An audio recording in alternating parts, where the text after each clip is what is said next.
Welcome back, coffee collaborators. Collaborating with me again today. Welcome back. Hello. Okay, so today we're going to be collaborating a couple of ingredients to create a London fog.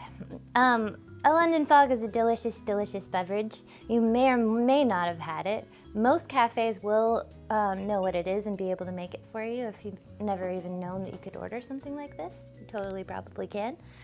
For example, the cafe in Ghost Alley at Pike's Place Market makes a really good one. Love that cafe. If you haven't been there, totally check it out. Anyways, for real, it's like really good. Okay, so we're gonna make one here right now so that you know how to do it at home, because we actually sell machines that allow you to do that. If you didn't know, Seattle Coffee Gear has the supplies for you to make this stuff at home. So, stuff that you're gonna need, this is an espresso drink, so, or it can be, you actually don't technically have to put espresso in it. I'm going to, so you're gonna need an espresso machine. This one grinds for you. It's the Breville Barista Touch. Because it has a touch screen. It also frosts the milk for you, it's really handy. So we're gonna make an espresso. And then the last thing we're gonna do is we're gonna frost the milk. This is about 8 ounces of, we're gonna make about 8 ounces of frothed milk. And then over here, I've got a tea kettle going because we're gonna be steeping some tea. This is some like ridiculously nice smelling tea. It smells like really, really good. So would recommend it to drink if you like to drink things that taste good. So here we go. This is a Bodum cup, also Bodum bum. Bodum. Okay, so here we go. Step number 1, steep your tea. This kettle, the fellow kettle,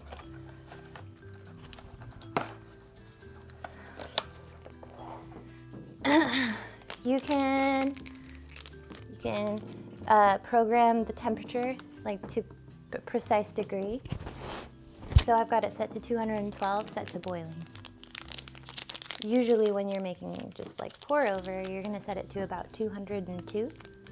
But it's got your handy little knob here to flip the switch up and down, change the temperature.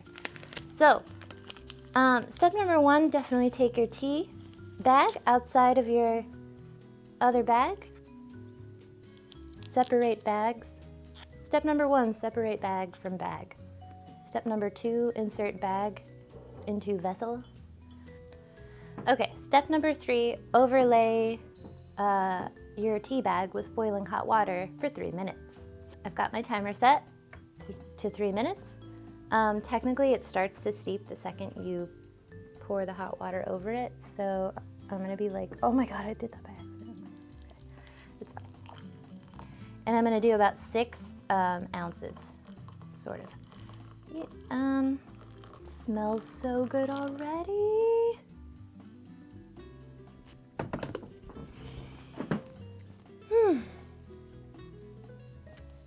Okay.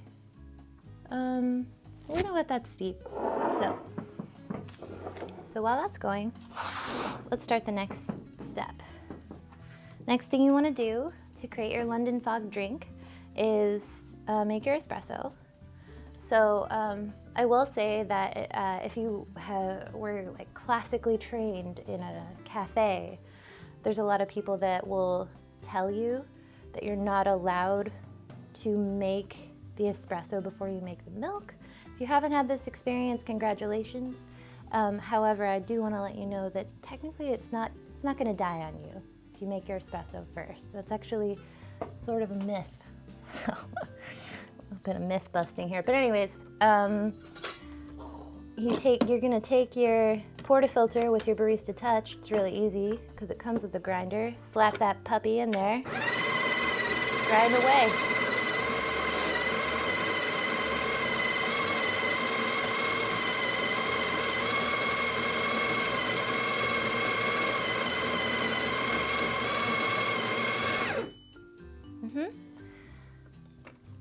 All right, and we are using a ridiculously dark roast from Coast Roast. They're French roast. So if you take that root too, which I think it'll make a really nice combination with the Earl Grey tea that we're using. But I do want to say that the darker your beans are, the shinier and oily they are, the more often you need to clean your grinder. It's just really important, because otherwise it just won't last as long. So, okay, once you've got everything ground up, go ahead and just pull your shot.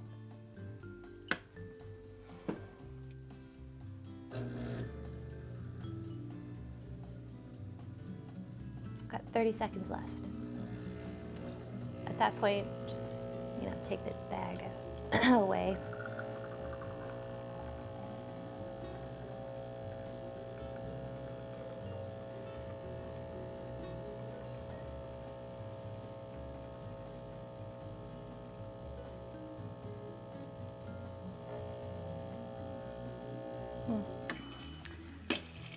So that was kind of a long brewing time, but it looks all right. Okay. Squeeze that stuff out of there.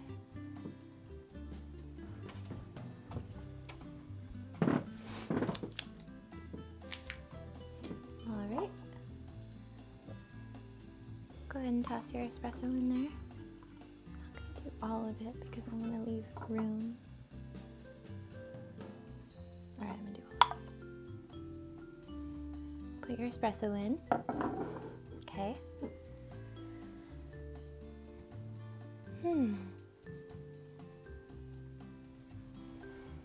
Tempted to taste it at this point, but it's not done. The next thing that you need to do, it's hard with these ones because you can't really purge.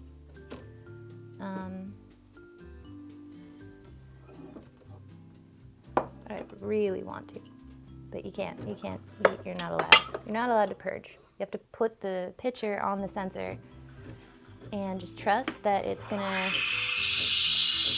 and it is, so.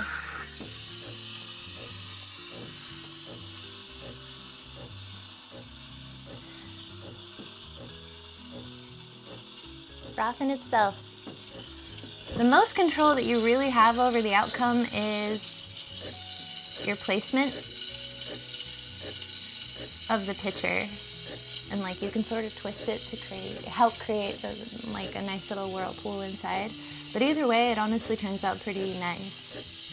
It's a handy milk frother if you just aren't interested in learning technique. If you just want a latte.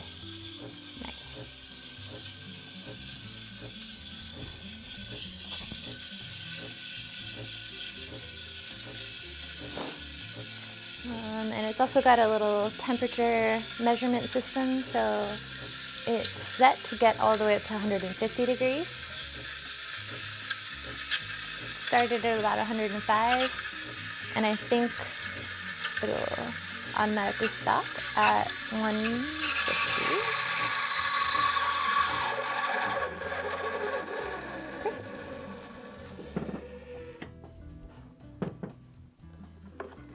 So even though you can't purge at the beginning, it does purge for you at the end.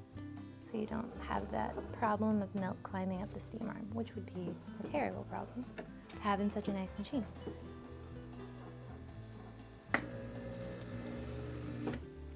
Okay, so yeah, pretty creamy. All right.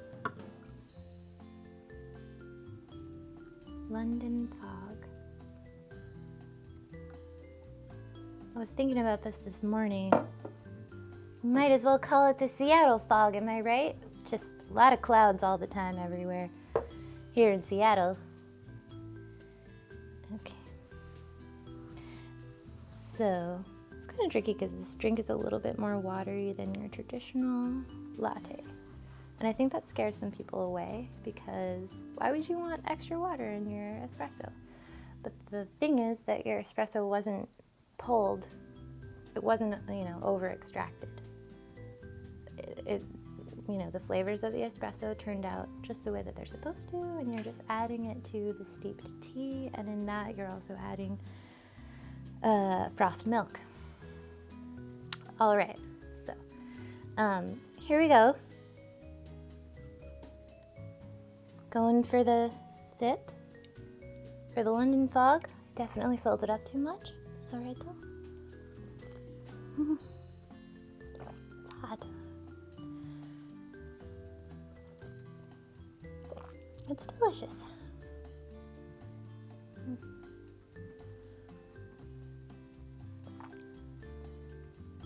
It's perfect. I wish I could explain the flavors in as nicely as they, like as clearly as they come through, because like this tea is really nice. It's got those clear flavors going for you. You got the layers in there. You got the espresso. I can taste that. It's dark. It is very dark. And you got the tea in there, and that is some Earl Grey, clear flavors of Earl Grey. Yep, it tastes real good. Tastes delicious. If you're looking for a drink alternative to the pumpkin spice favorite, I would try out the London Fog, because it's good. So,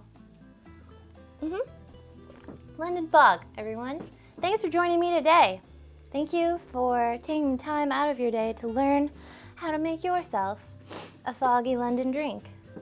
I hope you enjoy it. If you are making it at home, I'll just mention that whatever type of tea you're using, whatever tea you have on hand, most people are gonna go ahead and use the Earl Grey. Those are like the traditional flavors of tea that are supposed to go in your London Fog drink. And this is the Lord Bergamot Earl Grey version. So, all right, be sure and like, comment, and subscribe if you're not subscribed already.